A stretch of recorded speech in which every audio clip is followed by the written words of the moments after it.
Et salut tout le monde, j'espère vraiment que vous allez bien. Moi ça va super. Aujourd'hui on se retrouve pour une nouvelle vidéo, comme tu peux le constater, hein. Alors nous avons nouveau petit spécimen. Il restera pas longtemps dans l'élevage de tonton, on risque de pas le voir souvent, mais je voulais te le montrer. J'ai récupéré, afin de le retaper un petit peu, le Python Rhésus d'un abonné. C'est une petite femelle albinos qui est, alors je manipule tout doucement parce qu'elle est en période de mue. Au niveau de ses yeux on peut voir qu'elle est assez opaque, et je me suis dit que ça serait pas mal de faire une petite vidéo sur le sujet parce qu'en fait elle est quand même assez maigre. Alors je sais pas si on va trop le voir. Elle a récupéré sur le bon coin, ça s'est très mal passé. Elle se retrouvait dans des copeaux genre litière pour hamster, pas d'eau, rien du tout. Et moi j'ai décidé d'opérer donc à une petite quarantaine et en m'en occuper. Alors là, je vais pas montrer vite fait, mais j'ai mis du gel hydroalcoolique, ne t'inquiète pas. Il va y avoir une petite quarantaine pour cette petite, je vais pas y arriver, cette petite femelle, et on va essayer de s'occuper d'elle, je vais pas y arriver, le mieux possible. J'aimerais voir après mu ce que ça va donner, parce qu'il y a un petit peu, je sais pas si c'est des pets. Non, les écailles vont bien, mais elle est un peu rougeâtre par endroits. Est-ce qu'elle est juste un petit peu sale? On croirait vraiment. Voilà, elle est maigre. Ça paraît pas comme ça, mais elle a 5 ans. Et du coup, elle est très petite pour l'âge qu'elle a. Et elle est assez fine. Bon, elle n'est pas maigre non plus. Mais on va essayer de retaper tout ça correctement. Et après on va redonner cette petite femelle à l'abonné. Ah oui, je manipule comme ça moi le serpent. Tonton il a jamais peur. Bon, nous sommes pas sur du venom, hein. Ne vous inquiétez pas.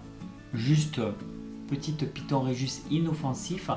Alors ce qui est bien avec les albinos, c'est que c'est tellement clair. Alors là elle n'est pas très belle, elle est terne. Parce que comme je vous ai dit, il y a un processus de mue qui est en train de se mettre en route. Du coup, elle est assez terne. Et là, quand on regarde, ce qui est bien, ce que j'allais dire avec les albinos, c'est qu'on peut vite voir s'il y a des acariens ou pas. Parce que du noir sur du jaune clair et du blanc, ça se voit de suite. Alors pareil, elle a été donnée pour une femelle. Et moi, quand je vois ça, j'ai des sérieux doutes. Donc, il faudra effectuer le sexage. Après mue aussi. Donc je pense que la mue va tomber d'ici une semaine à 10 jours. Et ensuite, il faudra que je fasse le sexage. On peut toujours le faire en vidéo à l'occasion avec une sonde ou inversion des hémipénis. Voilà, ça je sais faire, il n'y a aucun problème. J'ai déjà fait des vidéos sur le sujet. Donc si vous voulez une vidéo sur le sexage, vous pouvez toujours le mettre en commentaire. Alors elle est assez active. Moi elle me paraît en forme, hein, juste qu'elle est fine. Mais il n'y avait pas lieu d'être. Alors elle voulait que je m'en occupe parce qu'en fait elle a récupéré sur le bon coin dans des conditions déplorables. Voilà, le bon coin, l'endroit où il faut éviter des fois d'acheter. Des fois c'est super, des fois c'est moins bien.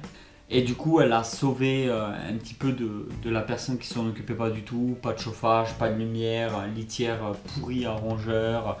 Le truc hyper poussiéreux, pas du tout adapté pour les reptiles, du tout adapté pour les serpents en général.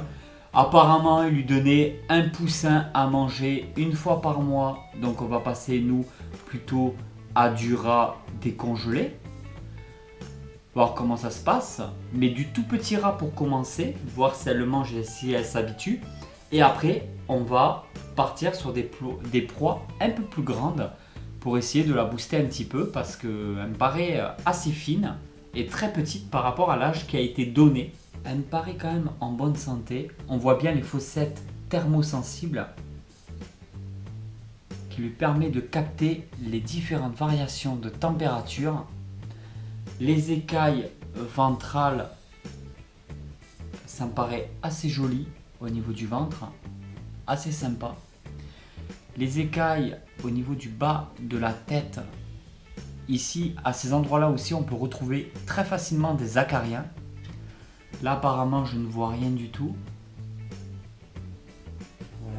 Elle est très coopérative. On va quand même la sexer parce que j'ai un sérieux doute, s'il faut c'est un mâle en plus.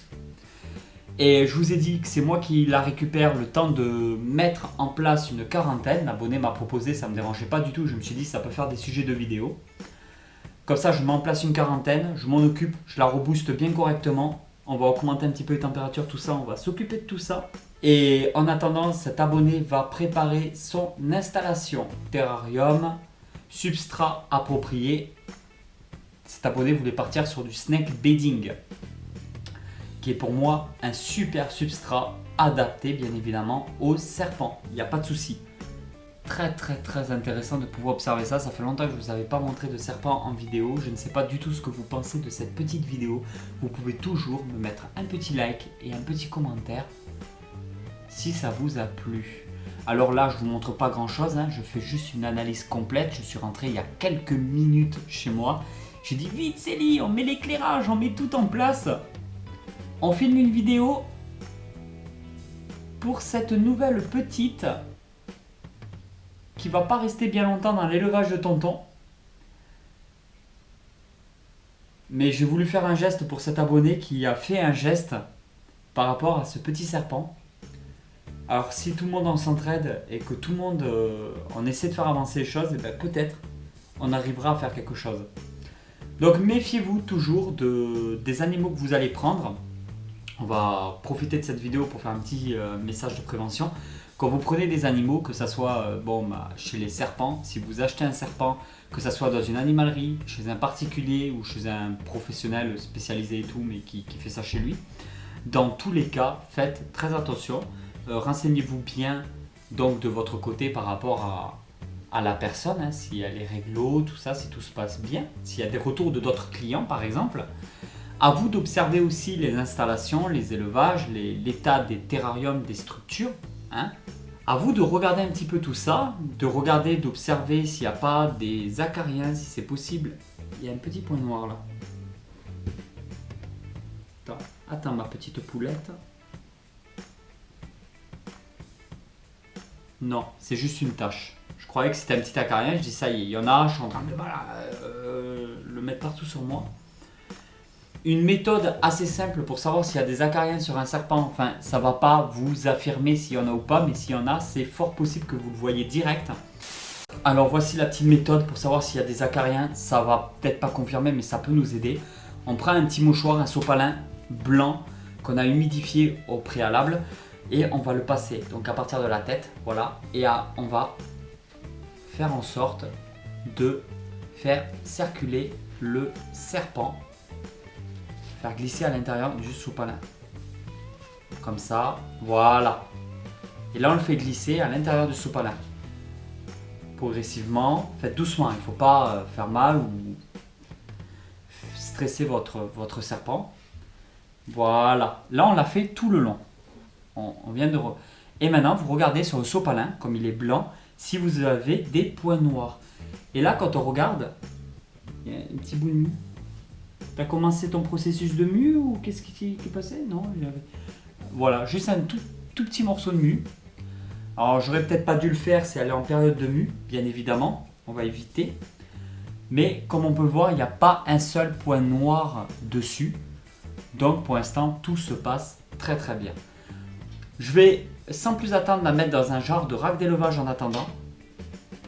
Et je vous tiendrai au courant dans les prochaines semaines de son évolution. Si vous voulez lui trouver un petit nom, ça pourrait peut-être aider l'abonné parce que pour l'instant, cette petite femelle n'a pas de nom. Prochaine vidéo, on risque de la sexer et pourquoi pas, non, on ne pourra pas dans la même vidéo sexer et nourrir. Donc vous pouvez toujours me dire en commentaire si vous voulez une prochaine vidéo avec pour du nourrissage ou du sexage. Et voilà tout le monde, j'espère vraiment que cette vidéo vous a plu. Si cette vidéo vous a plu, vous pouvez toujours la partager, laisser un petit like, me retrouver sur Instagram. C'est très important pour moi. Et je vous dis à très vite pour une nouvelle vidéo. Allez tout le monde, ciao ciao de la main gauche pour changer un petit peu du coup.